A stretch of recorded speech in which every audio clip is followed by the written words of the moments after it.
Hi everyone and welcome to all of you in the Lagan batch. आज हम लोग chemical reactions and equations का lecture number 3 start करने जा रहे हैं। आज के लेक्चर में हम लोग mainly double displacement reaction and oxidation and reduction reaction को अच्छे तरह से समझ लेंगे। तो भी सभी इधर उधर देखना बंद कर दीजिए, अपने सामने एक पेन कॉपी और एनसीईआरटी बुक लेकर बैठ जाए। मैं खुशाइन मजुमदार और आप देख रहे हैं NCERT diversity. So let's start our today's topic.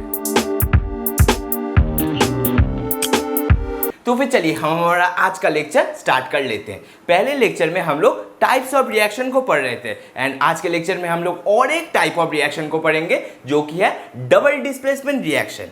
तो फिर सभी अपने कॉपी में हेडिंग दे लीजिए, डबल डिस्प्लेसमेंट रिएक्शन।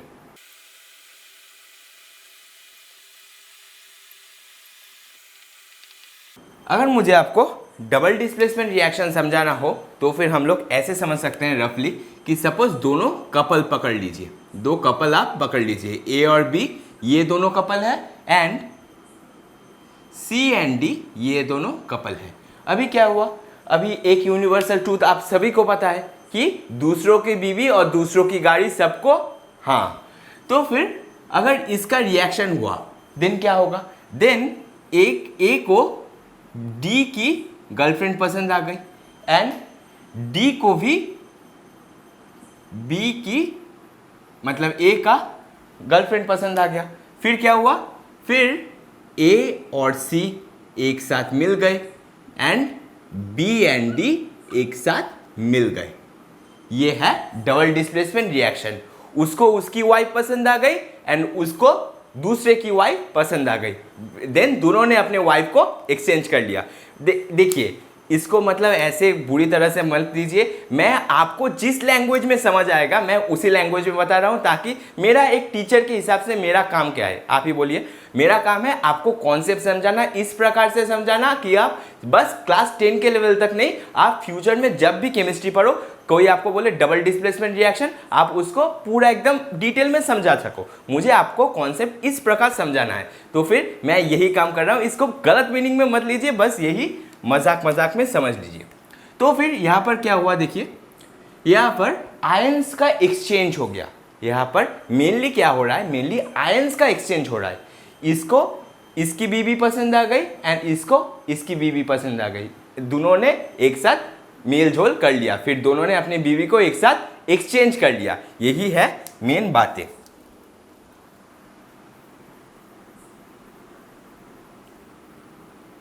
फिर अगर हमें लिखना हो तो फिर सिविलाइज लैंग्वेज में अगर लिखना हो तो फिर हम लोग लिख सकते हैं the reaction in which exchange of ion take place, the reaction in which exchange of ion take place is known as double displacement reaction.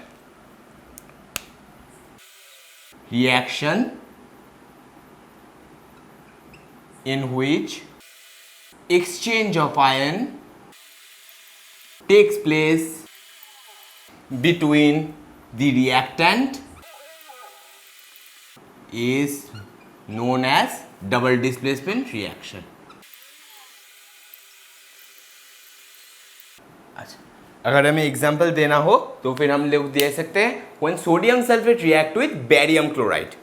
देख लीजिए, when sodium sulphate react with barium chloride, sodium sulphate reacts with barium chloride, then they give barium sulphate and sodium chloride. इसका precipitate गिरता है। अगर नीचे नीचे नाम लिख देता हूं अभी, sodium sulphate, barium chloride and barium sulphate and sodium chloride. Barium sulphate का यहां पर व्हाइट पीपीटी गिर जाता है। बेरियम सल्फेट का यहां पर हम लोग लिख सकते हैं white PPT of barium sulphate is found after the reaction. White PPT, ये पीपीटी मतलब प्रेसिपिटेट है, ठीक है। पीपीटी को, प्रेसिपिटेट को शॉर्ट फॉर्म में पीपीटी लिखते हैं, ठीक है। अभी जिन रिएक्शन में प्रेसिपिटेट का फॉर्मेशन होता है, जिन पर्टिकुलर रिएक्शन में प्रेसिपिटेट का फॉर्मेशन होता है, उन्हें हम लोग प्रेसिपिटेशन रिएक्शन भी बोल सकते हैं। ये कोई सेपरेट टाइप नहीं है, मैं यूं ही लिख देता हूं, The reaction in which precipitate is formed is known as precipitation reaction. Reaction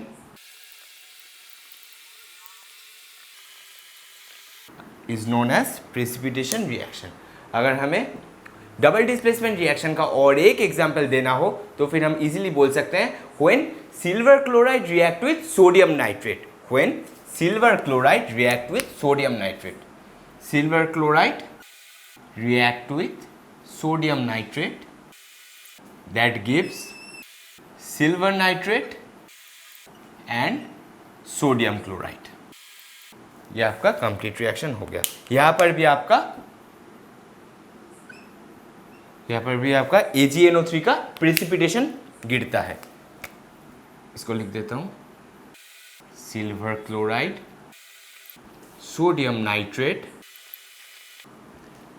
silver nitrate and sodium chloride.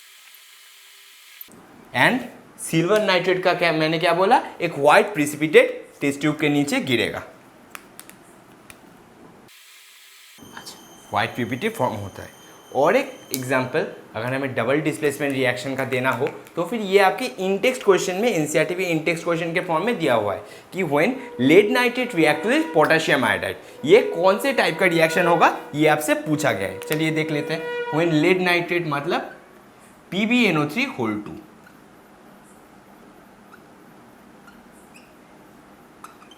reacts with potassium iodide, then it gives lead iodide and potassium nitrate। ये आपका reaction हो गया।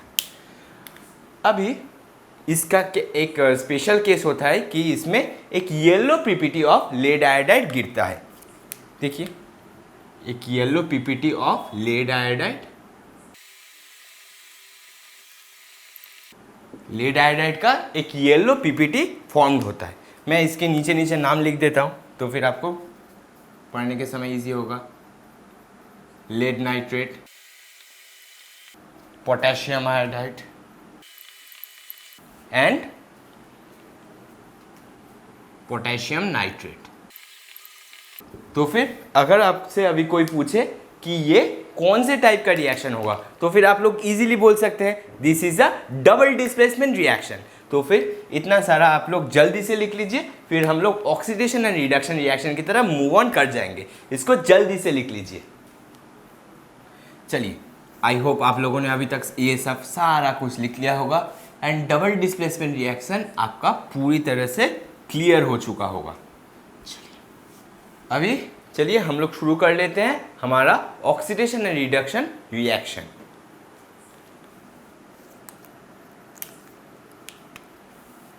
हम लोग पहले oxidation पढ़ लेंगे। Oxidation क्या है?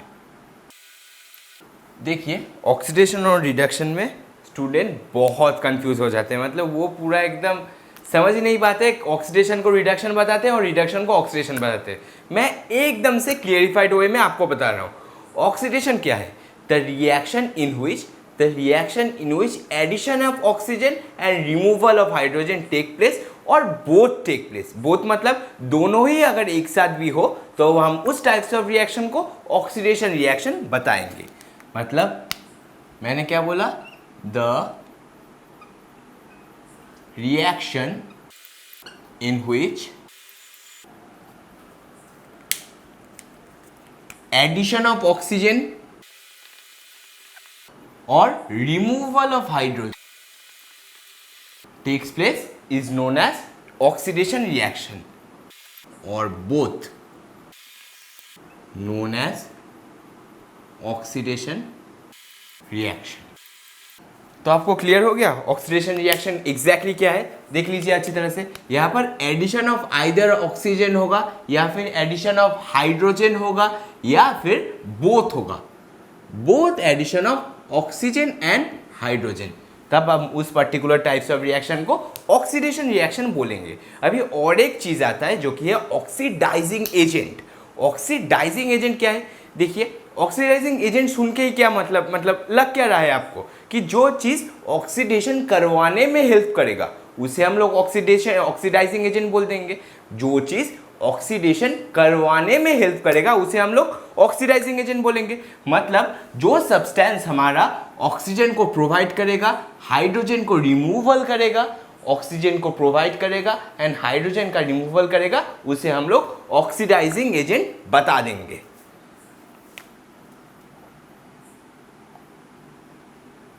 Oxidising agent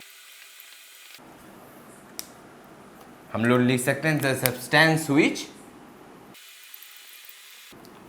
add the oxygen and removes the hydrogen.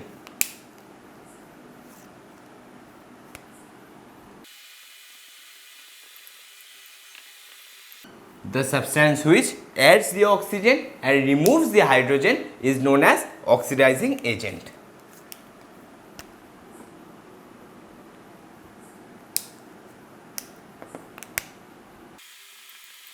अच्छा, ऑक्सीडाइजिंग एजेंट का और एक भी डेफिनेशन हो सकता है the substance which itself gate reduced. जिसका खुद का रिडक्शन हो रहा है वो भी ऑक्सीडाइजिंग एजेंट के हिसाब से काम करता है। The substance which itself gate reduced. Substance which itself get reduced. The substance which itself get reduced is also known as oxidizing agent. अच्छा, इसका अगर हमें एक एग्जाम्पल देने के समझाना हो, अगर हमें ऑक्सीडेशन का एक एग्जाम्पल देना हो तो फिर हम लोग लिख सकते हैं the heating of copper powder. अच्छी तरह से सुन लीजिए। सपोज कॉपर पाउडर को हम लोग ऑक्सीजन के प्रेजेंस में हीट करते हैं तो फिर कॉपर ऑक्साइड का फॉर्मेशन हो जाता है। कॉपर का ओरिजिनल कलर क्या है? एक ब्राउनिश कलर टाइप का कलर होता है, एक ब्राउन कलर होता है कॉपर का। तो फिर जब हम कॉपर ऑक्साइड मिल जाता है, जब हमें CuO कॉपर ऑक्साइड मिल जाता है तो वो इटसेल्फ ब्लैक कलर का हो जाता है। कॉपर ऑक्साइड का कलर ब्लैक होता है। तो फिर हम जब भी कॉपर पाउडर को ऑक्सीजन के प्रेजेंस में हीट करेंगे तो फिर उसका कलर ब्राउन से कन्वर्टेड होके ब्लैक कलर में हो जाएगा। हम लोग को अगर लिखना हो तो फिर हम लोग लिख सकते हैं heating of copper powder. Heating of copper powder. देखिए, copper powder in presence of oxygen gives copper oxide। ये क्या होता है? ये एक ब्लैक कलर का सब्सटेंस है, लेकिन ओरिजिनल जो कॉपर का कलर था ये ब्राउन था। ये ब्राउन था, ओरिजिनल कॉपर का कलर ब्राउन था, पर जब कॉपर ऑक्साइड हमारे पास फॉर्म हो गया ये ब्लैक कलर का हो गया। इसीलिए आपके एनसीईआरटी बुक में लिखा हुआ है whenever we heat copper powder in the presence of oxygen its color changes from brown to black। its color changes from brown to black due to formation of copper oxide, due to formation of copper oxide।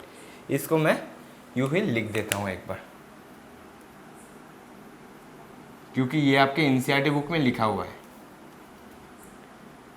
Whenever we heat copper powder then its color changes from brown to black। अच्छा, अभी जिस main reason के लिए हमने ये reaction लिखा, oxidation को समझना है, उसको चलिए देख लेते हैं। देख लीजिए, कॉपर में ऑक्सीजन का एडिशन हो रहा है। कॉपर में ऑक्सीजन का एडिशन हो रहा है, इसका मतलब क्या है? कॉपर का ऑक्सीडेशन हो रहा है। कॉपर में देखिए ऑक्सीजन का एडिशन हो रहा है। हम लोग इधर लिख सकते हैं addition of oxygen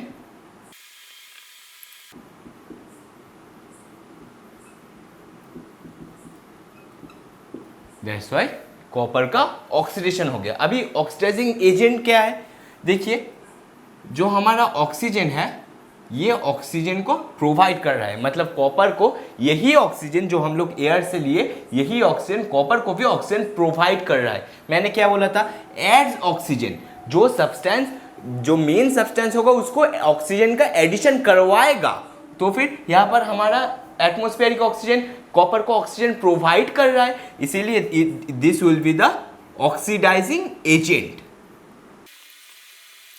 this will be the oxidising agent. चलिए इतना आप लोग जल्दी से पहले लिख लीजिए, फिर हम लोग रिडक्शन की तरफ भी मूव ऑन कर जाएंगे। इसको जल्दी से लिखिए। चलिए आई होप अभी तक आप लोगों ने ये सारा चीज़ें लिख लिया होगा, तो फिर मैं इसे मिटा देता। बहुत चालाकी से मैं इन सारे चीज़ों को मिटाते हुए, ताकि मुझे और एक बार फिर से लिखना ना पड़े। अच्छी तरह से देख लीजिए, हम लोग अभी पढ़ेंगे रिडक्शन।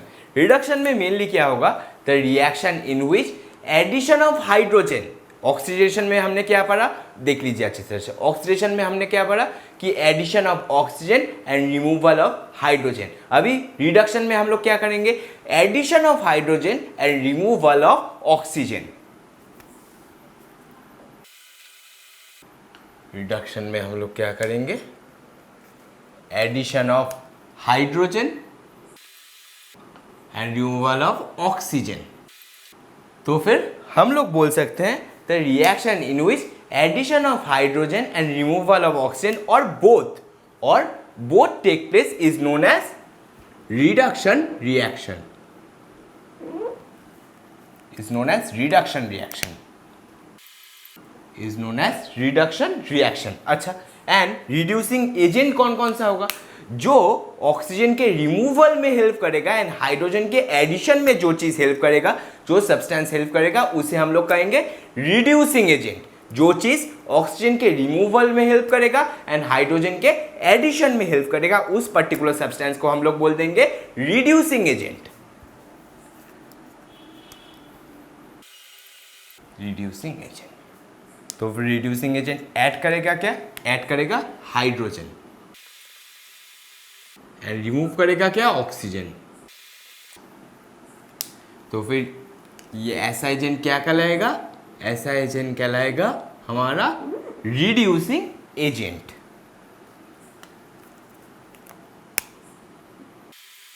रिड्यूसिंग एजेंट कहलाएगा। अच्छा, रिड्यूसिंग एजेंट को याद रखने का, या फिर इसको और एक भी चीज हम लोग बोल सकते हैं कि जो सब्सटेंस खुद ऑक्सीडाइज होता है, जो सब्सटेंस खुद ऑक्सीडाइज होता है, जिसका खुद का ऑक्सीडेशन होता है, उस पर्टिकुलर सब्सटेंस को हम लोग रिड्यूसिंग एजेंट बोल सकते हैं। तो फिर हम लोग लिखेंगे the substance which itself get oxidised, the substance which itself get oxidised, जिसका खुद का ऑक्सीडेशन होगा,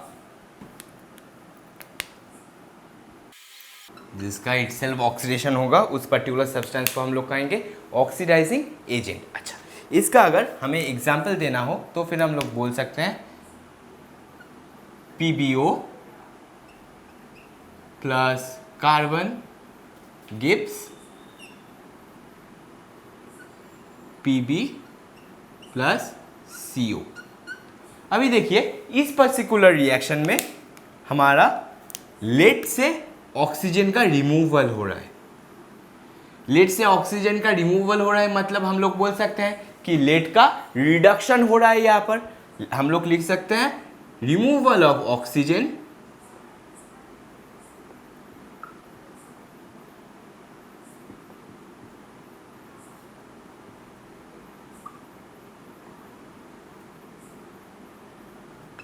मतलब यहां पर लेड का रिडक्शन हो रहा है।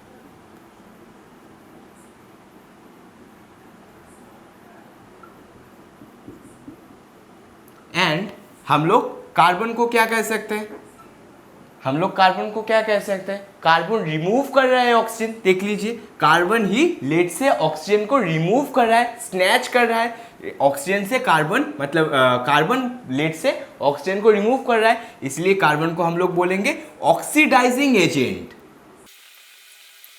अच्छा, अगर और एक एग्जांपल हमें देना हो तो फिर हम लोग और भी एग्जांपल लिख सकते हैं कि C2H2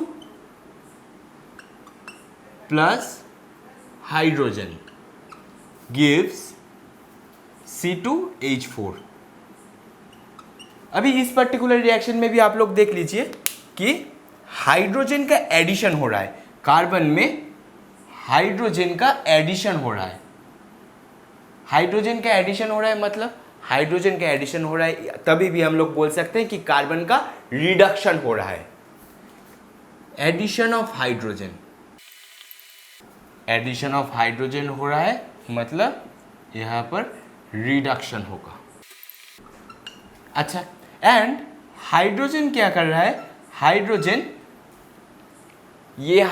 ये पर्टिकुलर हाइड्रोजन कार्बन में हाइड्रोजन का एडिशन का काम करवा रहा है। एक सेकेंड, यहाँ पर ना C2H4 होगा, ठीक है, यहाँ पर C2H4 होगा। अच्छा, ये पर्टिकुलर हाइड्रोजन जो है कार्बन में हाइड्रोजन के एडिशन का काम करवा रहा है, तो फिर इसको हम लोग क्या कह सकते हैं, जो substance which adds hydrogen is called reducing agent. तो फिर इस पर्टिकुलर सब्सटेंस को हम लोग रिड्यूसिंग एजेंट बोलेंगे। यहाँ पर ऑक्सीडाइजिंग गलती से लिख दिया, सॉरी, एकदम रिड्यूसिंग होगा, एकदम वेरी सॉरी। तो फिर हाइड्रोजन क्या कर रहा है, यहाँ पर हाइड्रोजन क्या कर रहा है, कार्बन में हाइड्रोजन का एडिशन का काम करवा रहा है, तो फिर हम लोग बोल सकते हैं hydrogen act as a reducing agent. अच्छा, ठीक है, तो फिर आप लोग इतना जल्दी से लिख लीजिए, फिर हम लोग और एग्जाम की तरह मूव ऑन कर जाएंगे। इतना आप लोग जल्दी से लिख लीजिए। अभी हम लोग पढ़ेंगे about redox reaction.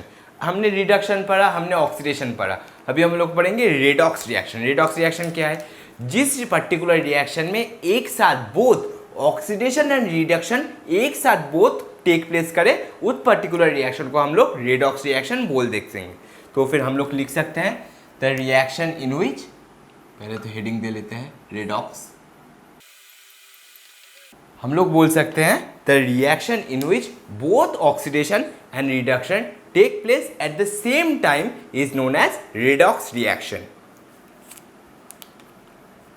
Reaction in which both oxidation and reduction takes place at the same time is redox reaction.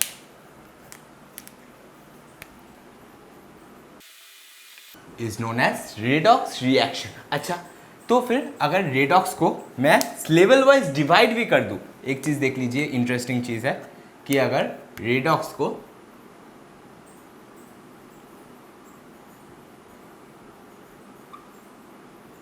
Redox को हम लोग डिवाइड भी कर दें तो फिर क्या निकलता है, रेड प्लस ऑक्स, रेड मतलब हो जाता है हमारा रिडक्शन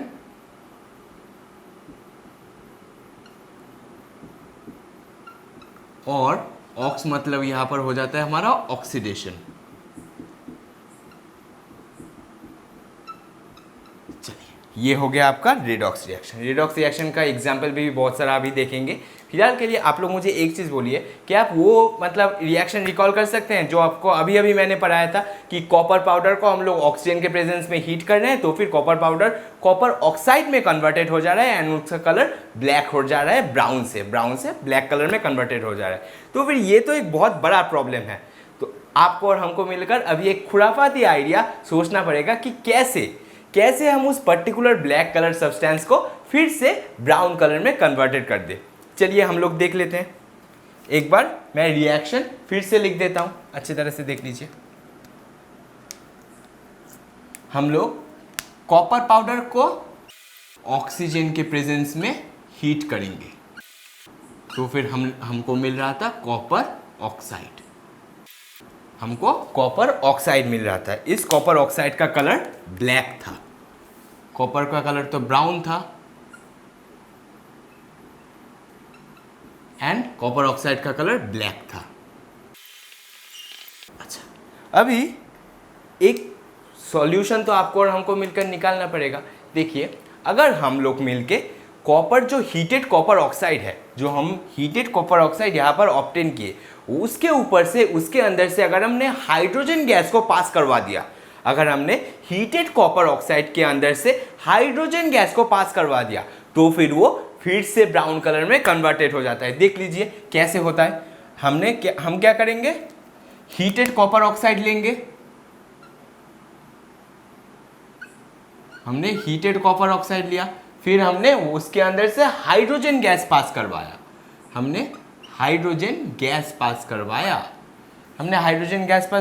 फिर क्या होगा, फिर देखिए यहाँ पर कॉपर एक्सट्रैक्टेड हो जाएगा एंड हमें वाटर मिल जाएगा। देखिए ये आपका कंप्लीट रिएक्शन हो गया। मैंने और एक बार बोल देता हूँ आपको कि मैंने हीटेड कॉपर ऑक्साइड को लिया, हीटेड कॉपर ऑक्साइड जिसका कलर ब्राउन था, ब्लैक था सॉरी, हीटेड कॉपर ऑक्साइड जिसका कलर ब्लैक था,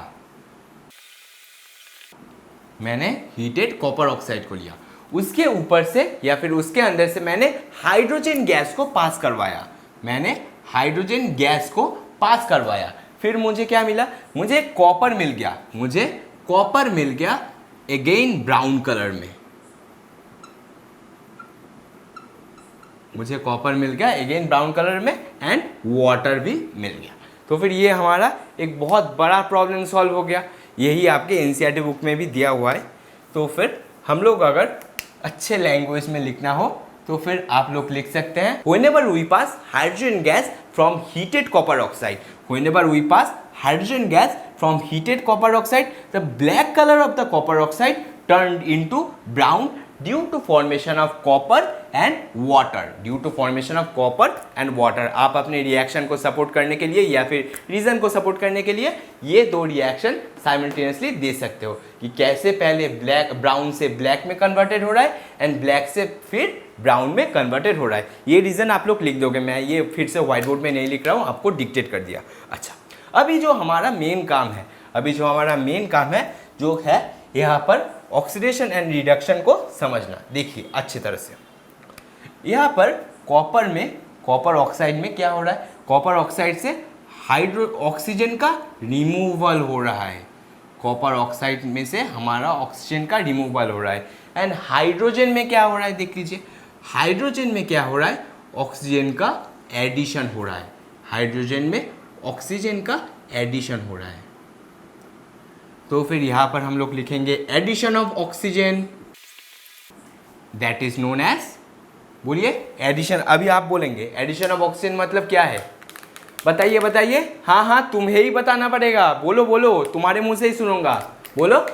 हाँ आप लोगों ने सही किया, एडिशन ऑफ ऑक्सीजन मतलब यहाँ पर ऑक्सीडेशन होगा, यहाँ पर ऑक्सीडेशन होगा। अच्छा, एंड यहाँ पर देखिए क्या हो रहा है, यहाँ पर रिमूवल ऑफ ऑक्सीजन हो रहा है, कॉपर से ऑक्सीजन का रिमूवल हो रहा है। तो फिर हम लोग क्या लिख सकते हैं, देखिए लिख देता हूँ यहाँ पर तो स्पेस का थोड़ा अभाव पड़ गया, यहाँ पर लिख देता हूँ removal of oxygen, that means यहाँ पर हमारा होगा रिडक्शन। हम लोग और एक एग्जाम्पल अभी देखेंगे, चलिए देख लेते हैं, और एक एग्जाम्पल देख लेते हैं। ZNO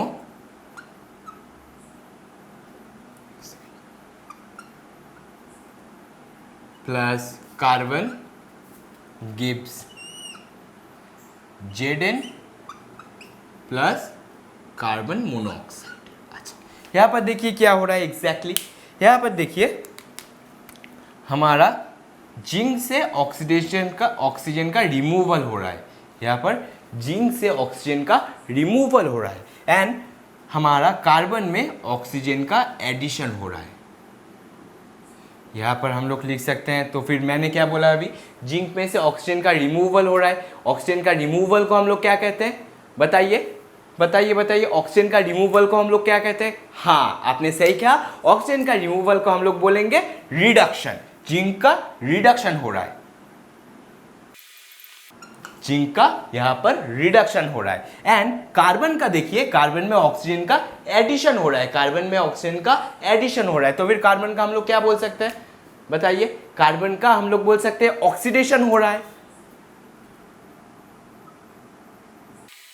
अच्छा, अभी और एक एग्जांपल आपको समझाऊंगा, that is MnO2 plus 4HCl gives MnCl2 plus H2O plus Cl2। ये और एक मैंने आर्बिट्ररी रिएक्शन लिख दिया। अच्छा, अभी आप बताइए मुझे, इसमें किसका क्या हो रहा है, इसमें किसका ऑक्सीडेशन हो रहा है एंड किसका रिडक्शन हो रहा है, जल्दी से बताइए। ये आपका एक प्रैक्टिस क्वेश्चन मैंने दे दिया, इसको जल्दी से बताइए कि किसका ऑक्सीडेशन हो रहा है एंड किसका रिडक्शन हो रहा है, जल्दी से बताइए। आई होप आप लोगों ने अभी तक कमेंट कर दिया होगा या फिर आपने कॉपी में आंसर लिख दिया होगा। आप लोग अच्छी तरह से देख लीजिए, यहाँ पर मैंगनीज से ऑक्सीजन का रिमूवल हो रहा है, मैंगनीज से ऑक्सीजन का रिमूवल हो रहा है एंड हमारा जो क्लोरीन है उससे हाइड्रोजन का रिमूवल हो रहा है। अच्छा, किसी भी चीज़ से जब हाइड्रोजन का रिमूवल होता है तभी हम उसे क्या कहते हैं, तभी बताइए, तभी हम कहेंगे कि उसका ऑक्सीडेशन हो रहा है। देखिए हमारा यहाँ पर क्लोरीन से हमारा हाइड्रोजन का रिमूवल हो रहा है, removal of hydrogen, that means यहां पर ऑक्सीडेशन हो रहा है, यहां पर रिमूवल ऑफ हाइड्रोजन हो रहा है, दैट मीन्स यहां पर ऑक्सीडेशन हो रहा है। एंड मैंगनीज में आप देख लीजिए, मैंगनीज में रिमूवल ऑफ ऑक्सीजन हो रहा है, रिमूवल ऑफ ऑक्सीजन को हम लोग क्या कहते हैं, रिमूवल ऑफ ऑक्सीजन को हम लोग रिडक्शन बोलेंगे, मैंगनीज का रिडक्शन हो रहा है। नीचे एरो देके लिख देता हूं, रिडक्शन, मैंगनीज का रिडक्शन हो रहा है। चलिए आप लोग अभी इतना जल्दी से लिख लीजिए। आप इन तीनों रिएक्शन में नोटिस किए होंगे कि both oxidation and reduction simultaneously एक साथ एक ही केमिकल रिएक्शन में हो रहा है। देखिए ऑक्सीडेशन भी हो रहा है, रिडक्शन भी हो रहा है, ऑक्सीडेशन भी हो रहा है, रिडक्शन भी हो रहा है, ऑक्सीडेशन भी हो रहा है एंड रिडक्शन भी हो रहा है। तो फिर इन तीनों केमिकल रिएक्शन को हम लोग रेडॉक्स रिएक्शन बोल सकते हैं, क्योंकि यहाँ पर both simultaneously oxidation and reduction एक साथ ही हो रहा है। चलिए इसको जल्दी से नोट डाउन कर लीजिए। चलिए अभी तक आप लोगों ने आई होप ये सारा चीज़ें लिख लिया होगा, तो फिर मैं इसे मिटा देता हूँ। अभी मुझे आपको रेडॉक्स रिएक्शन का और एक एग्जाम्पल बताना है कि बर्निंग ऑफ मैग्नीशियम रिबन। आपके एनसीईआरटी बुक में ये इन टेक्स्ट क्वेश्चन के फॉर्म में दिया हुआ है कि burning of magnesium ribbon is which type of reaction, is it a redox reaction. चलिए देख लेते हैं burning of magnesium ribbon.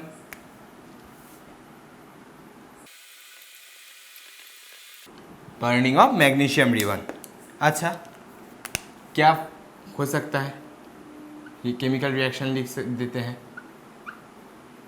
2Mg plus O2 in the presence of oxygen ही हम लोग बर्न करते हैं and we get magnesium oxide MgO, we here get magnesium oxide. अभी आप लोग मुझे बताइए क्या ये रेडॉक्स रिएक्शन है, आप लोग अच्छे तरह से देख के बताइए क्या ये रेडॉक्स रिएक्शन है। अगर रेडॉक्स रिएक्शन है तो जल्दी से जल्दी कमेंट कीजिए। अच्छा चलिए, आई होप अभी तक आप लोगों ने कमेंट कर दिया होगा। आप लोग अच्छे तरह से देख लीजिए, यहाँ पर जो मैग्नीशियम है उससे ऑक्सीडेशन या फिर ऑक्सीजन ऐड हो रहा है, मैग्नीशियम के अंदर ऑक्सीजन का एडिशन हो रहा है। चलिए लिख देते हैं एडिशन ऑफ ऑक्सीजन। जब भी किसी में एडिशन ऑफ ऑक्सीजन होता है तभी हम उसे क्या कहते हैं, उस प्रोसेस को हम लोग ऑक्सीडेशन बोलते हैं, उस प्रोसेस को हम लोग ऑक्सीडेशन बोलेंगे। और देखिए ऑक्सीजन का क्या हो रहा है, ऑक्सीजन का रिमूवल ऑफ ऑक्सीजन हो रहा है, ऑक्सीजन का हम लोग बोल सकते हैं यहाँ पर रिमूवल ऑफ ऑक्सीजन हो रहा है, इसीलिए हम लोग बोलेंगे ऑक्सीजन का रिडक्शन होगा, ऑक्सीजन का रिडक्शन होगा।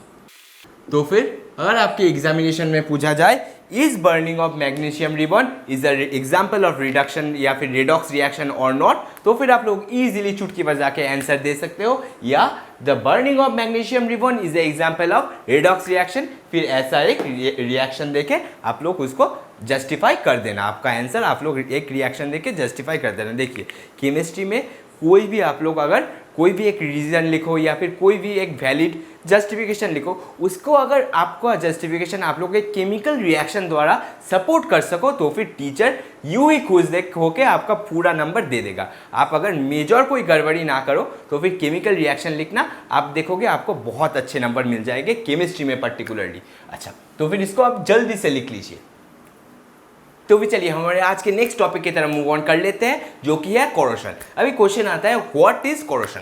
देखिए जब कोई भी मेटल कोई भी मॉइस्चर या फिर एसिड के कांटेक्ट में आता है तो फिर वो डैमेज होना स्टार्ट हो जाता है एंड उसका स्ट्रेंथ भी रिड्यूस्ड हो जाता है। तो फिर इस फिनोमेनन को हम लोग बोलते हैं कोरोशन। और एक बार सुन लीजिए अच्छी तरह से, जब भी कोई मेटल मॉइस्चर या फिर एसिड के कांटेक्ट में आता है तो फिर उसका स्ट्रेंथ रिड्यूस हो जाता है एंड वो डैमेज होना स्टार्ट हो जाता है, अंदर से एंड बाहर से बोथ साइड से डैमेज होना स्टार्ट हो जाता है एंड इस फिनोमेनन को हम लोग बोलते हैं कोरोशन। अच्छी तरह से देख लीजिए, when metal is attacked by substances around it such as moisture and acid, it get damaged, the metal get damaged and it is said to be, the metal is said to be corroded, the metal is said to be, जब metal attacked हो जाता है तब उस metal को हम लोग बोलते हैं the metal is said to be corroded and this phenomena या फिर this process is known as corrosion. आपके एनसीईआरटी बुक में मेनली 3 मेटल के कोरोशन के बारे में बताया गया है, जो कि है iron, silver and copper. Iron, silver and copper के बारे में आपके एनसीईआरटी बुक में बताया गया है। तो पहले हम लोग आयरन से स्टार्ट कर लेते हैं। देखिए, आयरन का जो कोरोशन का फिनोमेना है उसे हम लोग कहते हैं रस्टिंग ऑफ आयरन। उस फिनोमेना को हम लोग कहेंगे रस्टिंग ऑफ आयरन। आपने आपके आसपास खिड़की में देखा होगा कि थोड़ा कैसे आयरन का जो खिड़की होता है या फिर आयरन का जो डोर होता है वो कैसे एक रेडिश कलर का उसके ऊपर एक सब्सटेंस या फिर कवर्ड चला आता है। रेडिश ब्राउन कलर का एक आयरन के ऊपर कवर्ड आप उसके अपर लेयर पे चले आता है, उसी को हम लोग रस्ट कहते हैं। देख लीजिए, रस्ट का अगर रिएक्शन बोले तो फिर हम लोग लिख सकते हैं कि 4Fe + 3O2 ये ऑक्सीजन के प्रेजेंस में आता है क्योंकि ये भी ऑक्सीडाइज्ड होगा। 4Fe + TO2 + 2X and moisture के प्रेजेंस पे ये रस्ट का फॉर्मेशन कर देता है। ये है आपका रस्ट का केमिकल फॉर्मूला 2Fe2O3। Fe2O3 ये है रस्ट का केमिकल फॉर्मूला। अच्छा, अभी सेकंड में हम लोग डिस्कस करेंगे अबाउट सिल्वर। देखिए, सिल्वर का जो कोरोशन का फिनोमेना है उसे हम लोग कहते हैं सिल्वर टर्निश। देखिए, सिल्वर टर्निश, सिल्वर का जब कोरोशन होगा तो उस फिनोमेना को हम लोग सिल्वर टर्निश कह सकते हैं। सिल्वर का क्या होता है, सिल्वर पहले ऑक्सीजन के साथ रिएक्ट करता है। सिल्वर पहले ऑक्सीजन के साथ रिएक्ट करता है, रिएक्ट करके Ag2O का फॉर्मेशन करता है। ये एक सिल्वर का ऑक्साइड है, ये एक सिल्वर का ऑक्साइड है। ये सिल्वर पहले ऑक्सीजन के साथ रिएक्ट करके Ag2O का फॉर्मेशन करता है, एक ऑक्साइड का फॉर्मेशन करता है। अभी ये ऑक्साइड जब हाइड्रोजन सल्फाइड के साथ रिएक्ट करता है, हाइड्रोजन सल्फाइड एक एयर का पॉल्यूटेंट है, it is present in the air as a pollutant. ये बहुत कम मात्रा में पाया जाता है एयर में, ये एक एयर का पॉल्यूटेंट है। लिख देता हूँ, रुकिए। Hydrogen sulphide is present in the air as pollutant. Hydrogen sulphide जब हमारे इस ऑक्साइड के साथ रिएक्ट करता है, सिल्वर के ऑक्साइड के साथ रिएक्ट करता है, तब वो सिल्वर सल्फाइड का फॉर्मेशन कर देता है। अभी प्रॉब्लम ये होता है, ये जो सिल्वर सल्फाइड फॉर्म होता है हमारे पास, ये एक ब्लैकिश कलर सब्सटेंस है। ये एक ब्लैकिश कलर सब्सटेंस है, इसीलिए आपने देखा होगा जब भी आप सिल्वर का सब्सटेंस ज़्यादा देर तक ओपन एनवायरनमेंट में या फिर बाहर या फिर यूवी आइडियली रखे रहते हो तो फिर उसके ऊपर एक ब्लैक कलर का सब्सटेंस आ जाता है, उसके ऊपर एक ब्लैक कलर का सब्सटेंस आ जाता है, दैट इज हमारा सिल्वर सल्फाइड Ag2S। अच्छा, थर्ड में हम बात करेंगे अबाउट कॉपर। कॉपर का क्या होता है, कॉपर भी जब हमारा एयर या फिर मॉइस्चर के कांटेक्ट में आता है तो वो एयर या फिर मॉइस्चर के कांटेक्ट में आके वो कॉपर कार्बोनेट का फॉर्मेशन करवा देता है, वो कॉपर कार्बोनेट का फॉर्मेशन करवा देगा। अभी प्रॉब्लम ये होता है कि copper carbonate is a green colour substance, इसीलिए आप लोग नोटिस करोगे अगर आप कॉपर को ज़्यादा देर तक आइडियली बाहर यूवी रखे रहो तो फिर कॉपर के ऊपर एक ग्रीन कलर का सब्सटेंस आ जाता है, that is called copper carbonate, that is because of formation of copper carbonate. अभी एक चीज़ है, जो सिल्वर का जो ये हमारा सिल्वर सल्फाइड का फॉर्मेशन होता है, इसको तो रिमूव करवाना पड़ेगा, नहीं तो हमारा चांदी का सारा चीज़ यूवी नष्ट हो जाएगा। तो फिर इसको एक रिमूवल का भी एक मेथड है। अगर हम इसके साथ एल्युमिनियम का रिएक्शन करवा दें, अगर हम सिल्वर सल्फाइड के साथ एल्युमिनियम का रिएक्शन करवा दें तो फिर ये अगेन हमारा वो जो ग्लोरी या फिर वो जो शाइनी अपीयरेंस है सिल्वर का, वो हमारे पास आ जाता है। तो फिर इसे हम लोग कहेंगे reaction for tarnish removal of silver, reaction for tarnish removal of silver. इस रिएक्शन को आप लोग ज़रा याद कर लेना, आपके बोर्ड में पूछ सकता है। तो फिर मैंने सारे कोरोशन के दो एग्जाम्पल है और सारे कोरोशन के जो रिएक्शन है मेनली इंपॉर्टेंट रिएक्शन हो जाता है, क्योंकि आपके एनसीईआरटी बुक में तो रिएक्शन दिया नहीं हुआ है, पर अगर एनसीईआरटी से अगर साइड से भी अगर पूछ दे एग्जामिनेशन में तो फिर आप लोग बहुत प्रॉब्लम में आ जाओगे, इसलिए मैंने सारे चीज़ों को रिएक्शन के साथ सपोर्ट कर दिया है। तो फिर इसको जल्दी से लिख लीजिए, फिर हम लोग चले जाएंगे हमारे रेंसिडिटी टॉपिक में। जल्दी से इसको लिख लीजिए। देखिए मेटल अगर हम बाहर रखें तो फिर उसके रस्टिंग तो आएगा ही, उसका कोरोशन तो होगा ही, इसको हम कभी भी नहीं रोक सकते। हम मेटल को यूवी अलमीरा के अंदर बंद करके नहीं रख सकते, उसे हमें आइडियली रखना ही पड़ेगा। तो फिर रस्टिंग या फिर कोरोशन को फाइट करने के लिए आपको और मुझको मिलकर कुछ ना कुछ उपाय डिस्कस करना पड़ेगा। चलिए वो भी डिस्कशन कर लेते हैं। देख लीजिए, कोरोशन या फिर रस्टिंग को हम लोग इन तरीकों से रिमूव या फिर प्रोटेक्ट कर सकते हैं। पहला हो जाएगा हमारा ऑयलिंग या फिर ग्रीजिंग। ऑयलिंग या फिर ग्रीजिंग में क्या करते हैं? ऑयलिंग या फिर ग्रीजिंग में हम लोग मेटल के ऊपर अ लेयर ऑफ ऑयल या फिर ग्रीस पेंट कर देते हैं। इससे क्या होता है? इससे जो मेटल का सरफेस है वो ऑक्सीजन एंड मॉइस्चर के कांटेक्ट में नहीं आ सकता। तो फिर हम लोग लिख सकते हैं प्रोटेक्ट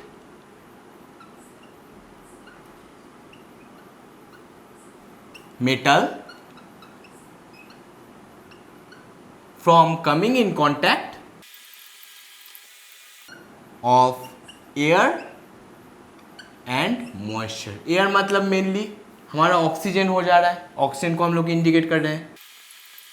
और जो हमारा पेंटिंग है, जो हमारा नेक्स्ट प्रोसेस पेंटिंग है, पेंटिंग का भी सेम ही रीज़न होता है। पेंटिंग का भी सेम ही रीज़न होता है, क्योंकि हम मेटल के ऊपर पेंट कर देते हैं। पेंट भी हमारा मेटल का सरफेस, मेटल का कोर सरफेस, मेटल का अपर सरफेस वो मॉइस्चर एंड एयर से प्रोटेक्ट करता है। तो फिर इसका भी रीज़न सेम ही हो जाएगा। अच्छा, फिर इलेक्ट्रोप्लेटिंग।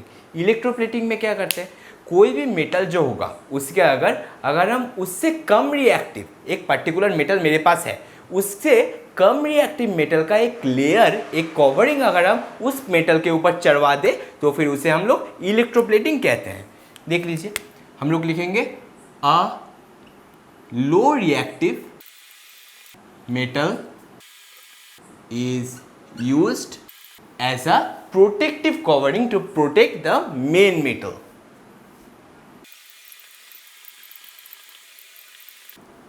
इलेक्ट्रोप्लेटिंग में हम लोग क्या करेंगे? एक लेस रिएक्टिव मेटल का, एक जो हमारा मेन मेटल है उसके ऊपर से एक लेस रिएक्टिव मेटल का, उस मेन मेटल से लेस रिएक्टिव मेटल का एक कवरिंग चढ़वा देंगे, जिससे कि वो मेन मेटल हमारा प्रोटेक्टेड रहे। फिर हम लोग गैल्वेनाइजेशन में पढ़ेंगे। गैल्वेनाइजेशन में हम लोग क्या करते हैं? गैल्वेनाइजेशन में सिमिलरली इलेक्ट्रोप्लेटिंग की तरफ सिमिलरली हम लोग एक जिंक का कवरिंग लगा देते हैं। हम लोग लिखेंगे a protective layer of zinc is applied. अभी सबसे बड़ा क्वेश्चन जो आता है, जिंक प्रोटेक्ट कैसे करता है? चलिए उसे भी देख लेते हैं। देखिए, जिंक जब ऑक्सीजन के साथ रिएक्ट करता है तब जिंक ऑक्साइड का एक प्रोटेक्टिव कवरिंग तैयार होता है। जिंक जब, देख लीजिए, जिंक जब ऑक्सीजन के साथ रिएक्ट करता है तो जिंक ऑक्साइड का एक प्रोटेक्टिव कवरिंग हमारे पास आ जाता है। ये है जिंक ऑक्साइड, इसका ही प्रोटेक्टिव कवरिंग हमें मिलता है। अच्छा, चलिए आप इन मेथड्स को पहले जल्दी से लिख लीजिए, फिर हम लोग हमारे नेक्स्ट टॉपिक जो है रेंसिडिटी उसकी तरफ मूव ऑन कर जाएंगे। जल्दी से लिखिए।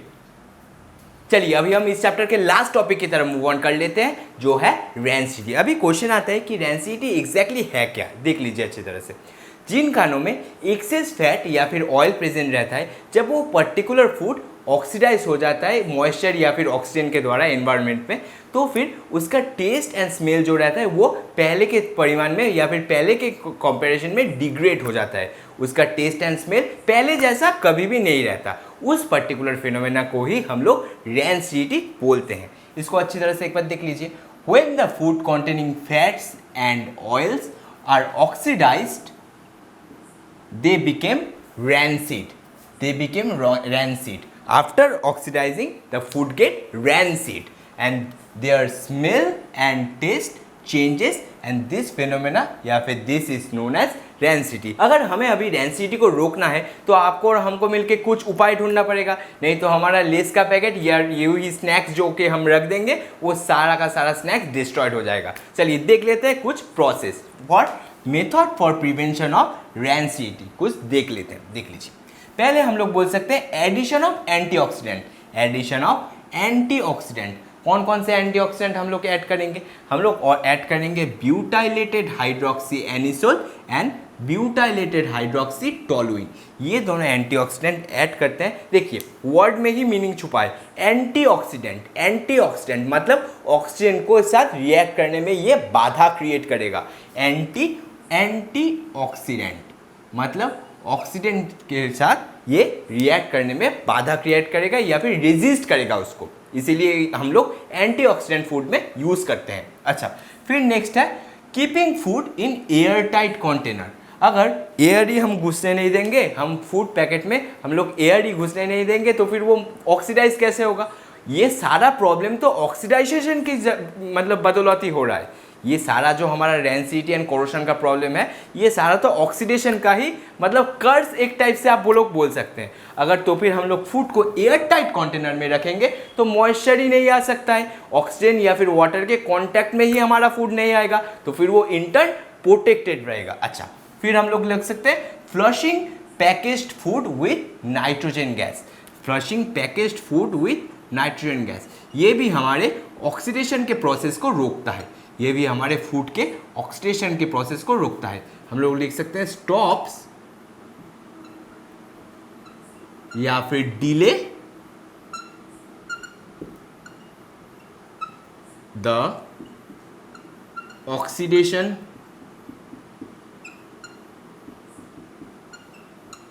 Of food.